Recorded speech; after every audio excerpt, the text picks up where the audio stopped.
Sir जहां हमें body मिली है उसके आगे एक सीसीटीवी कैमरा है, लेकिन सुबह होने तक वहां से 300 से ज्यादा गाड़ियां क्रॉस कर चुकी थी। मैं जानता हूँ ये काम थोड़ा टीडियस है राणे, लेकिन फिर भी उस सीसीटीवी फुटेज को बार बार चेक करो और उसमें से हर गाड़ी के बारे में पता करो।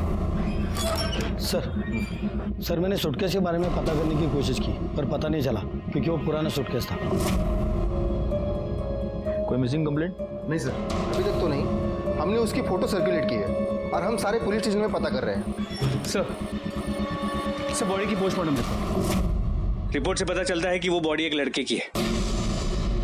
मौत का समय कल दोपहर 4 और 6 के बीच किसी तेज धार वाले ऑब्जेक्ट से उस पर वार किया गया था, 2 स्टैब वुंड्स, लेकिन उसे मारने से पहले उसे बुरी तरह मारा पीटा गया। हमारे सारे खबरियों को काम पर लगा दो, आखिर पता तो चले कि एक लड़का लड़की बनकर क्यों घूम रहा था।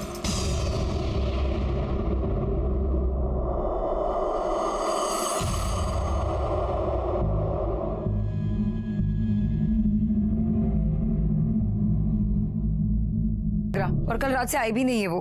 अरे छोड़ना, वो भाग गई होगी। वैसे भी वो मुझे सही नहीं लग रही थी। और हाँ, तुझे बताती हूँ मैं, वो तो मुझे जन्म से किन्नर भी नहीं लगती थी। वैसे वो मिली कहाँ थी तुझे?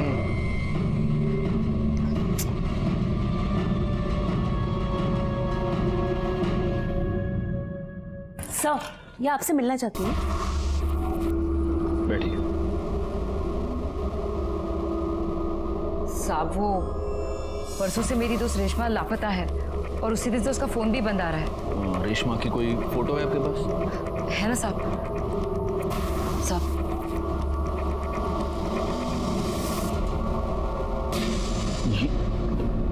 क्या? गायकवाड़, तुम्हारे पास जो फोटो दिखाओ इनको। साहब क्या हुआ? देखिए ये फोटो।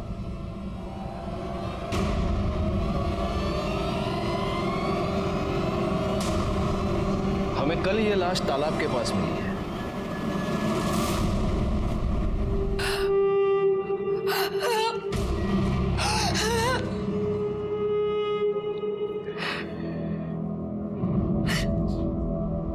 क्या तुम ये जानती थी कि रेशमा एक लड़की नहीं लड़का है?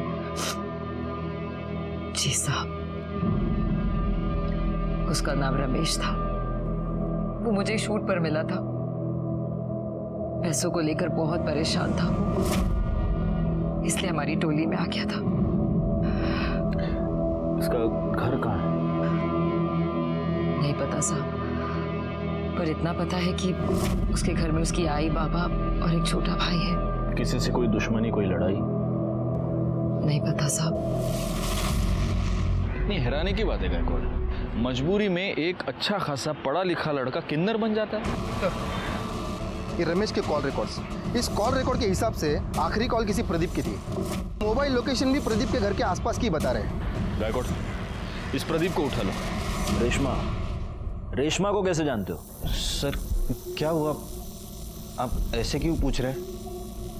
हुआ ये है प्रदीप की रेशमा का मर्डर हो गया और उसके कॉल रिकॉर्ड्स के मुताबिक मर्डर से पहले आखिरी बार उसने तुम्हें कॉल किया था और जब उसका मर्डर हुआ तो उसकी मोबाइल लोकेशन भी तुम्हारे एरिया की थी। अब बताओ। नहीं सर, मैंने कुछ नहीं किया सर, मैंने तो उससे शादी की थी।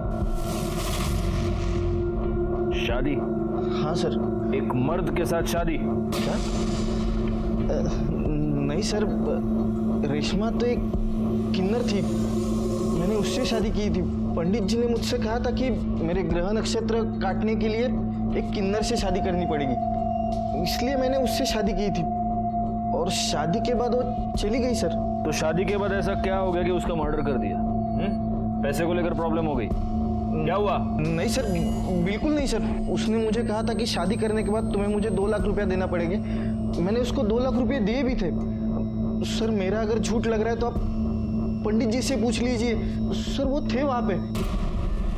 तो पंडित जी, आपने इस प्रदीप की शादी रेशमा से करवाई? जी सर।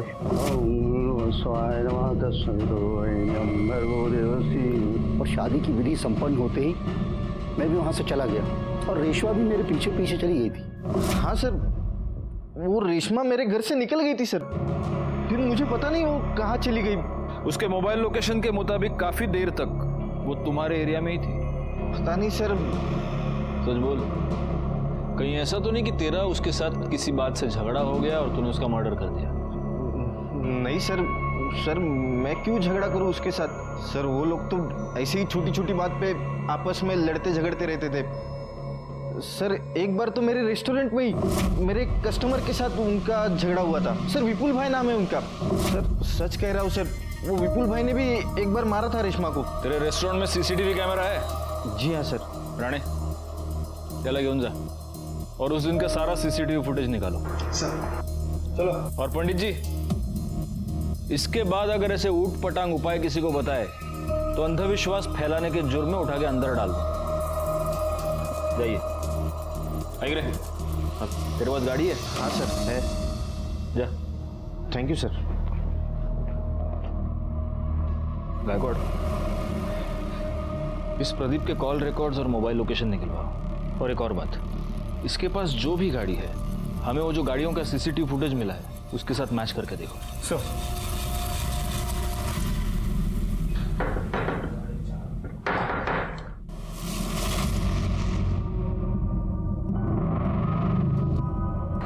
तुम यहाँ क्या कर रही हो? सब अपने बच्चे को रख लो, मैं नहीं रख पाऊंगी। अरे काहे की बच्ची, मरवाओगी क्या? चल निकल। सब मेरी बात तो सुनो। आनंद, आनंद, कौन था? कोई नहीं, तुम जाके चाय बनाओ। हाँ लेकर आती।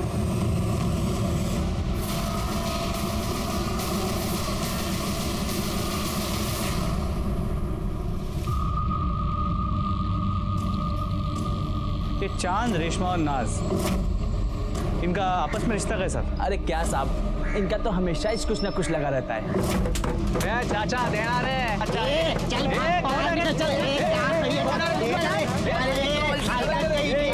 हलकट किसको बोल रहे रे? तू अपना काम करना। मर्द होकर या तालियां बजाता है।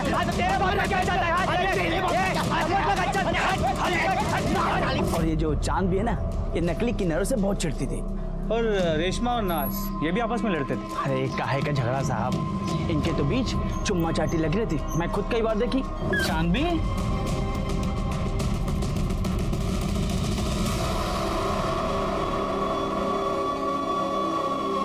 वो क्या है ना साहब, अब कोई आदमी तो मिलने से रहा, तो जो मिलता उसी के साथ चिपक लेते।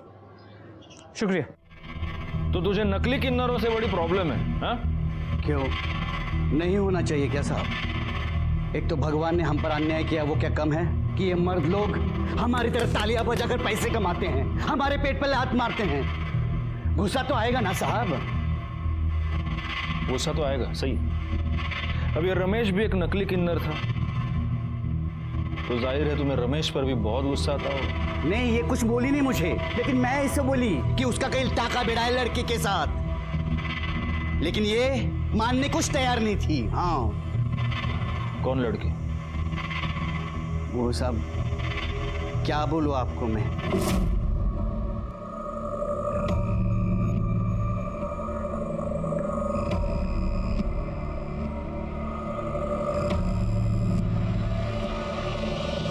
साहब जब मैं वहां गई ना, उससे पहले वो चली गई थी।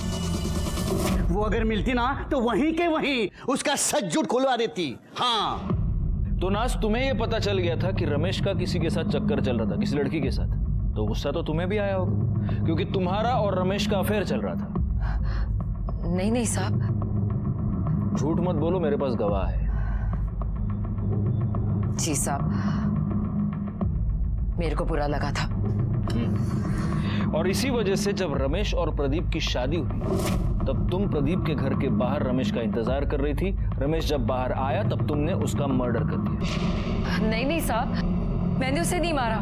मैं उसे कैसे मार सकती हूँ? मैं भले ही किन्नर हूँ, लेकिन मैं उससे सच्चा प्यार करती थी। प्यार के साथ यही तो परेशानी है नाज, हमें पता ही नहीं चलता कि प्यार कब जुनून बन गया। बैकवर्ड,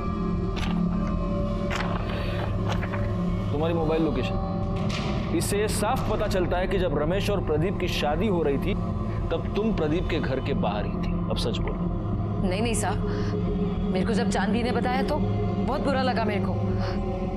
मेरे पास कोई सबूत नहीं था, इसलिए मैं रमेश को कुछ बोलना नहीं चाहती थी। इसलिए मैंने अपने मोहल्ले के एक बच्चे को उसका पीछा करने को कहा और वो उसकी फोटो खींचकर मुझे भेजे। इसी वजह से मैंने अपना मोबाइल दिया था।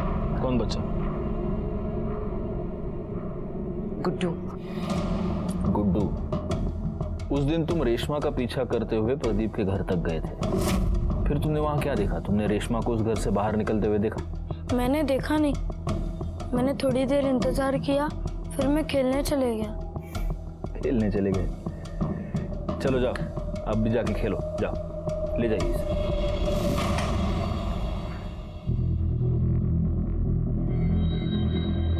या तो नाज ने इस बच्चे को सचमुच अपना मोबाइल दिया था, या फिर वो इस बच्चे से झूठ बोलवा रही है। सर, प्रदीप की कार का नंबर उस दिन वहां जितनी भी कार्स थी उनसे मैच नहीं कर रहा, और सर उसका मोबाइल लोकेशन उस एरिया का नहीं है। मैंने उस रेस्टोरेंट की सीसीटीवी फुटेज मंगवाई थी, वो आ गई? जी सर। हाँ, तो विपुल तो रमेश को कैसे जानता है? साहब मैं कोई रमेश को नहीं जानता। अरे सॉरी, भूल गया, रमेश नहीं, रेशमा, वो किन्नर, उसके साथ क्या लफड़ा था तेरा? साहब मैं पढ़ा लिखा इंसान हूँ साहब, मेरा भला किन्नरों से क्या लेना देना। अच्छा, देखो विपुल, ये क्या है? हा? इस रेस्टोरेंट में उसको मारने के लिए तो उसके पीछे दौड़ रहे हैं, ये क्या है? साहब रेशमा मेरे घर के आगे पीछे चक्कर लगा रही थी। अच्छा, तो मुझे ऐसा लगा कि वो मेरा बच्चा चुराना चाहती है, तभी गुस्से में आकर मारा था साहब। अब गुस्से में आकर करड़े तुझे बहुत मारने वाले, क्योंकि तू झूठ बोल रहा है। ये तेरी बीवी कोयल के और रमेश के कॉल रिकॉर्ड्स, इससे साफ पता चलता है कि इन दोनों के बीच में काफी बातचीत होती थी। उनके मोबाइल लोकेशन से एक इंटरेस्टिंग बात पता चलती है कि ये दोनों आपस में कई बार मिल भी चुके थे, और उससे भी ज्यादा इंटरेस्टिंग बात ये है कि जब ये दोनों मिलते थे तब तू भी उनके आसपास ही होता था। तेरी मोबाइल लोकेशन भी यही बता रही है। अब सच बोल, मैं तो बहुत मार खाएगा तू। नहीं, सब बता दो साहब। मैंने कोयल को रेशमा के साथ देखा था, तो मुझे शक हो गया। अब मुझे लगा कि ये जरूर कुछ अलग चक्कर है।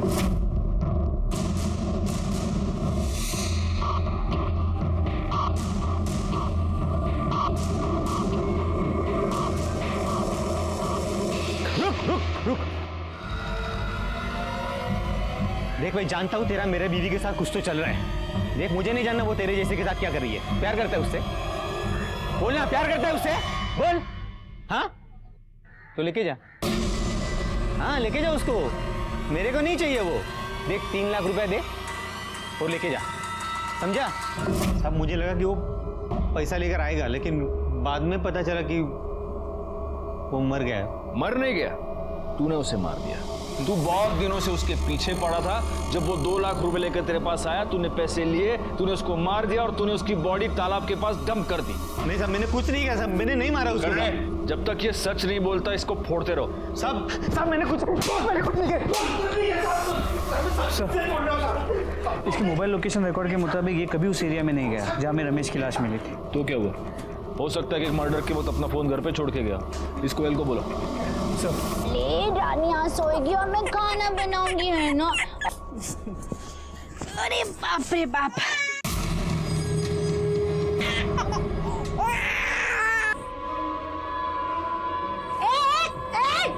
क्या कर रहे? हाँ? मारी डालूंगा आज इसे। पूरा का पूरा तमाशा ही खत्म। छोड़ मेरी बेटी को। तेरी बेटी कहाँ करवा के आई? चले मार डालूंगा।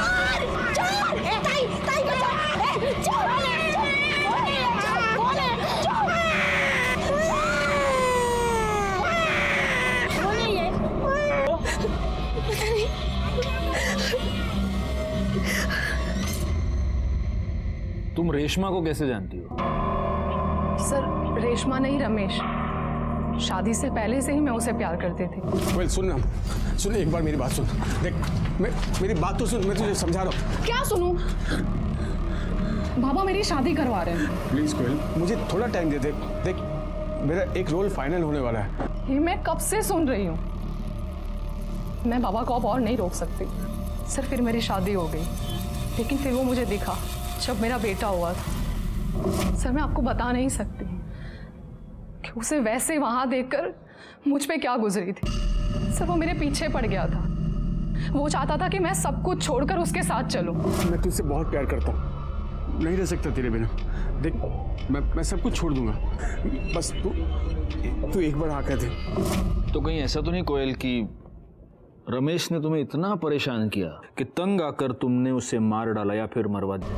नहीं सर, मैं उसे अब भी प्यार करती हूँ। और अपने पति से? चलो छोड़ो। या फिर एक पॉसिबिलिटी ये भी है कि तुम्हारे पति को, विपुल को, तुम्हारे और रमेश के बारे में पता चल गया और गुस्से में आकर विपुल ने उसको मार दिया। नहीं सर, मैं अपने बच्चे की कसम खाती हूँ। रमेश के घर वालों के बारे में जानती हो?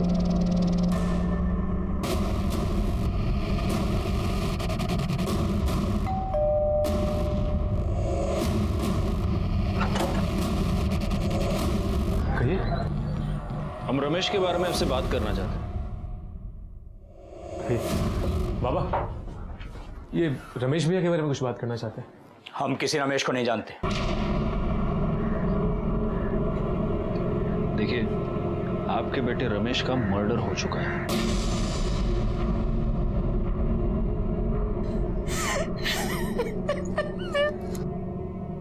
हाँ, तो जो इतना घटिया काम करेगा उसके साथ ये सब तो होना ही था ना। नाक कटा के रख दी थी उसने समाज में हमारी। साड़ी पहन के औरतों की तरह नाचता था वो। बाबा, बाबा, बाबा मेरी बात तो सुनिए बाबा। ये है तू? अरे मैंने तो बेटा पैदा किया था, ये कैसे बन गया तू? देखिए, मेरी बात तो सुनिए। बेटा, अरे किसके साथ मुंह काला करके आई थी तू? ये मेरा बेटा तो नहीं हो सकता। बाबा, मैं आप ही का बेटा हूं, लेकिन आपने मुझे कभी अपना बेटा समझा ही नहीं।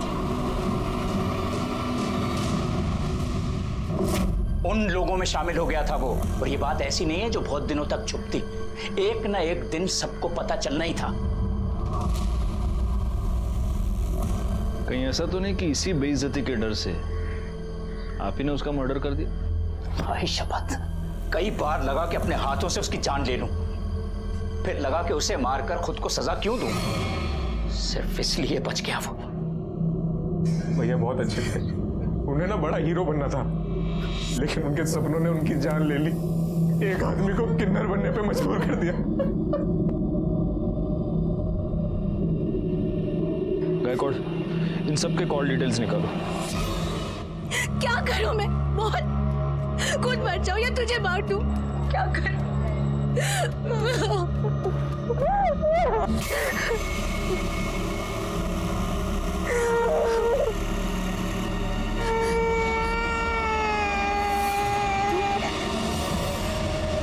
आशा, ए आशा, अरे बाहर पोलियो का टीका देने आए, रानी को लेके आना।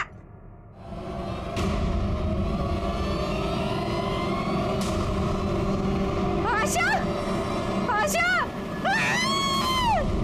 सर, रमेश के परिवार वालों के कॉल लोकेशन डिटेल्स आ गए। जहाँ रमेश की बॉडी मिली थी, इनमें से कोई भी वहां भी कभी भी नहीं गया है। और उस एरिया में जितनी भी गाड़ियां उस दिन देखी गई थी, उनमें से किसी का भी इनमें से किसी के साथ कोई भी कनेक्शन नजर नहीं आया।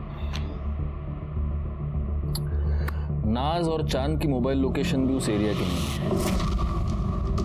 एक पॉसिबिलिटी यह है कि जिसने भी ये मर्डर किया है उसने मर्डर करते वक्त अपना फोन कहीं और रखा हो, क्योंकि कैसे है, मर्डर तो हुआ है, अब पता ये करना है कि ये मर्डर किया किसने।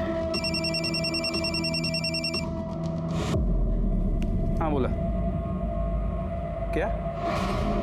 ठीक है सर, मालाड के एक चौल में एक औरत का मर्डर हो गया।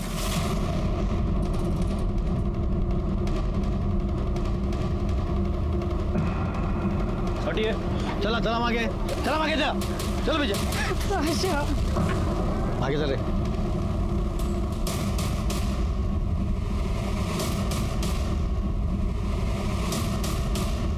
आप सब मैं सुबह को इधर आई तो ये मरी पड़ी थी।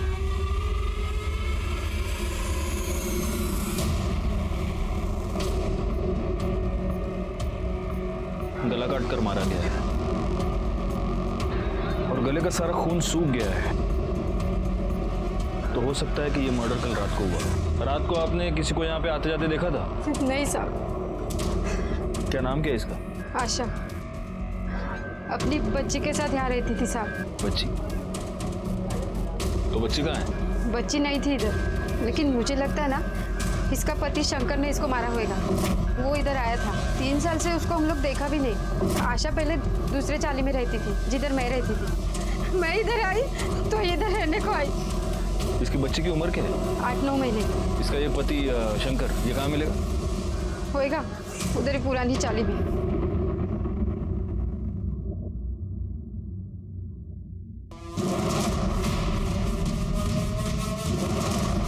शंकर, हाँ बोलो।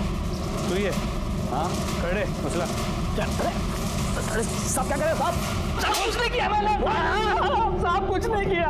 अरे साहब करड़े थांबा थांबा। इसका रिकॉर्ड 3 साल से दिल्ली जेल में बंद था चोरी के लिए, अभी अभी रिहा हुआ है। साहब जेल का खाना बहुत पसंद है तेरे को, इसलिए वापस वहाँ की बुकिंग करवा रहा है तू? हाँ साहब मैंने उसको नहीं मारा साहब। आपको तो पता है ना मैं 3 साल साहब जेल में था। फिर ये बच्चा कहाँ से आ गया साहब? गुस्सा तो आएगा ही ना साहब। ऊपर से वो छोड़ के भी चली गई साहब। फिर मैं मंदिर गया, एक दिन देखा तो वो वहाँ पे वो झाड़ू पोछा कर रही थी। किसका बाप लेके घूम रही है? तू बता, तू कहाँ था 3 साल तक? मेरा छोड़, मैं जहन्नुम में था। तू ये बता, ये पहले बच्चा कहाँ से आया? तू मुझे छोड़कर चला गया। मेरे पास खाने के लिए पैसे नहीं थे, पैसे के लिए मैंने बच्चा पैदा किया। इसके माँ बाप कोई और है, मैंने सिर्फ पैदा किया इसे। साली झूठ बोलती है। इसके बाप के साथ सोई रहेगी तभी तो ये पैदा हुई ना। वो डॉक्टर किरण करके दी मेरे को ये बच्चा। मैं गधा दिखता हूँ तेरे को? जो कुछ भी बोलेगी मैं सुन लेगा।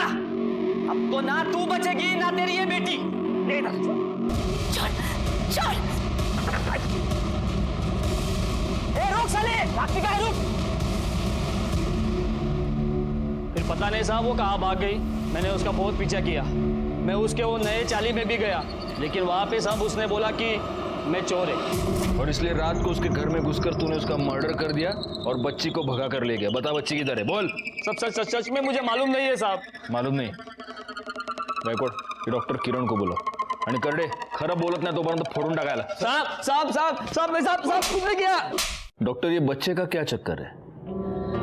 सर, आशा ने आनंद और उसकी पत्नी पूनम के लिए सरोगेसी करवाई थी। आशा को हुई लड़की और आनंद को चाहिए था लड़का, तो आनंद ने उस लड़की को अपनाने के लिए इनकार कर दिया। हमने भी उसके ऊपर काफ़ी प्रेशर बनाया, क्योंकि लड़का हो या लड़की, सरोगेसी करवाई थी तो अपनाना तो था ही। लेकिन कुछ दिन बाद आशा ने कहा कि अगर वो लड़की को अपनाने के लिए तैयार नहीं है तो वो खुद उस बच्ची को पालेगी, क्योंकि उसका पति उसे छोड़कर कहीं चला गया है। और उस बच्ची में आशा ने अपना सहारा ढूंढ लिया। वैसे हमें ये शक है कि उसके पति शंकर ने ही उसकी जान ली है, लेकिन आपको कुछ और सस्पिशियस नजर आया इस केस में? अब कुछ दिनों से वो आनंद के पीछे पड़ी थी कि वो अपनी बच्ची को अपना ले। मेरे पास भी आई थी कि मैं आनंद के ऊपर प्रेशर बनाऊं। काफ़ी डरी हुई लग रही थी और बार बार एक ही बात कह रही थी कि मुझ पर जान का खतरा है। ये आनंद कहाँ रहता है?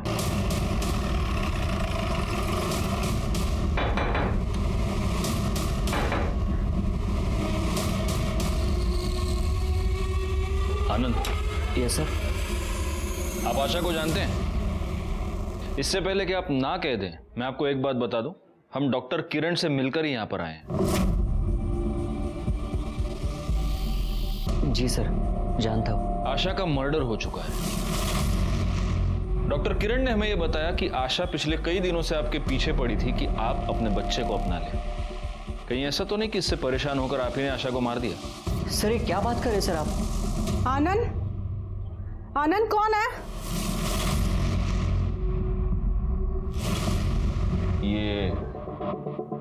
ये बच्चा किसका है? सर ये वही आशा की बच्ची है।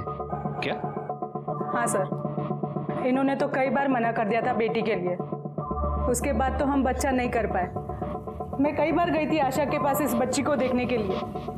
भले ही सर मैंने इसको जन्म ना दिया हो, लेकिन ये है तो मेरी बेटी सर। लेकिन ये बच्ची आपके पास आई कहाँ से?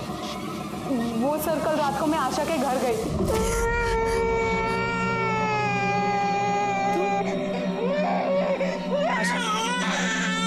ये बच्चा मुझे दे दो। देखो वैसे भी ये तुमने मेरे लिए पैदा किया था, प्लीज आशा मुझे दे दो ये बच्चा।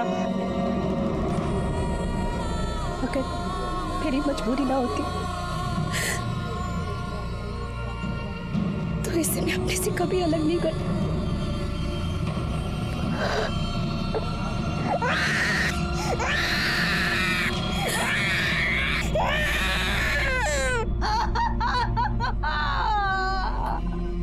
इसका मतलब हो सकता है कि आपके वहां से जाने के बाद वहां पर कोई और आया। हो सकता है सर, कोई आया होगा। तुम तो ये बेटी चाहते नहीं थे, फिर अचानक से मन कैसे बदल लिया तुमने? क्या करता सर, ये जिद पे अड़ी थी। कहीं ऐसा तो नहीं कि बीवी की जिद के आगे झुककर तुमने बच्ची को तो अपना लिया, लेकिन फिर गुस्से में आकर तुमने आशा का मर्डर कर दिया? सर नहीं सर, मैंने उसका मर्डर नहीं किया सर। बैकआउट, इसको ले चलो साथ में और इसके सारे डिटेल्स भी निकालो। सर नहीं नहीं सर, नहीं सर, सुनिए सर, कहाँ लेके जा रहे हैं सर? सर, आशा की पोस्टमार्टम रिपोर्ट, उसे चाकू से मारा गया और इसके कॉल रिकॉर्ड्स। सर इसके अलावा पूनम के कॉल डिटेल से पता चला है कि आशा के मर्डर वाली रात उसके मोबाइल की लोकेशन आशा के घर के पास की थी, लेकिन उसके पति आनंद की मोबाइल की लोकेशन वहां की नहीं थी।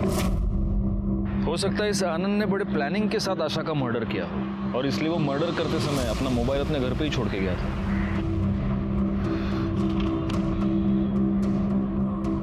एक मिनट रिकॉर्ड, ये देखो 12 फरवरी को आशा की मोबाइल लोकेशन उस तालाब के पास थी।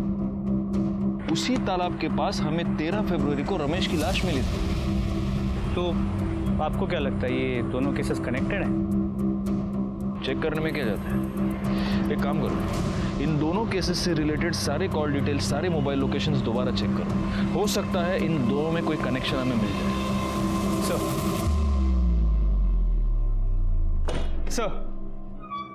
सर कनेक्शन मिल गया। इसमें आशा के घर के बाहर का सीसीटीवी फुटेज है।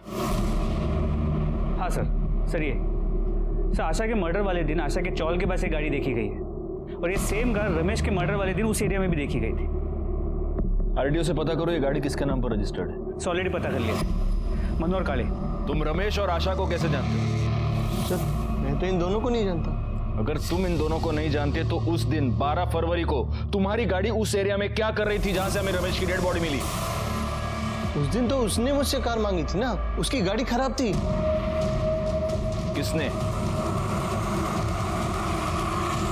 अगर तुम इन दोनों को नहीं जानते तो उस दिन 12 फरवरी को तुम्हारी गाड़ी उस एरिया में क्या कर रही थी जहां से हमें रमेश की डेड बॉडी मिली? उस दिन तो उसने मुझसे कार मांगी थी ना, उसकी गाड़ी खराब थी। किसने? सर मैं पहले भी बता चुका हूं कि रेशमा शादी के बाद वहां से निकल गई थी, फिर वो कहां गई मुझे नहीं पता सर। तुझे नहीं पता? चल अभी हम तेरे को 2 पिक्चर दिखाएंगे। देखो देख, ये वहां का सीसीटीवी फुटेज है जहां पर हमें रमेश की लाश मिली थी। ये रास्ता सीधा उस तालाब के पास जाता है और ये उस रास्ते पर है गाड़ी। ये तेरी गाड़ी नहीं है, ये मनोहर काळे की गाड़ी है जो तूने उससे मांगी थी। अब दूसरी पिक्चर दिखाओ।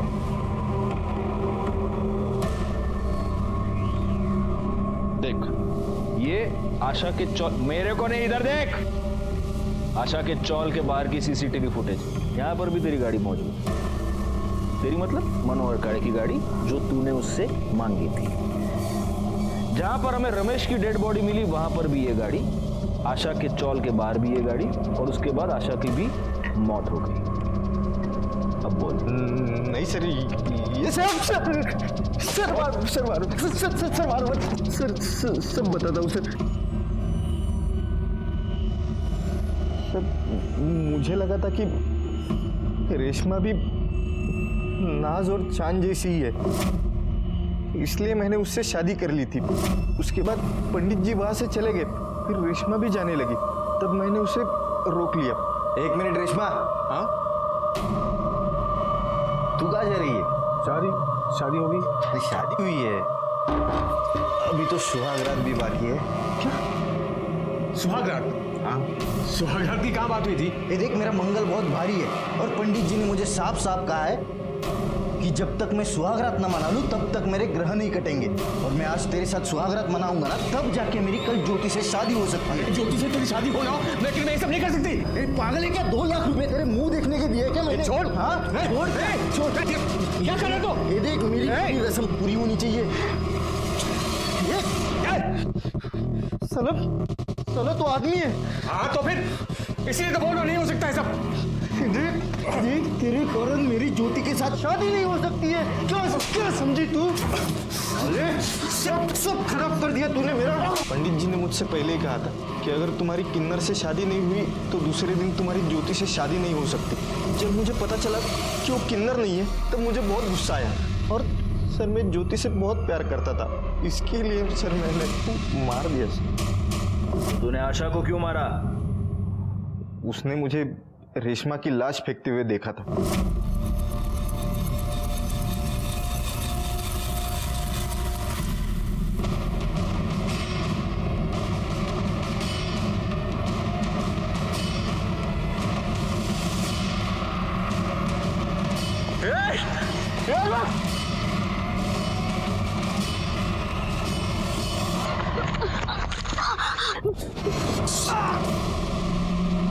और उस दिन वो मेरे हाथ से बच गई। एक दिन वो मुझे मंदिर में दिखाई दी, फिर मैंने उसका पीछा किया और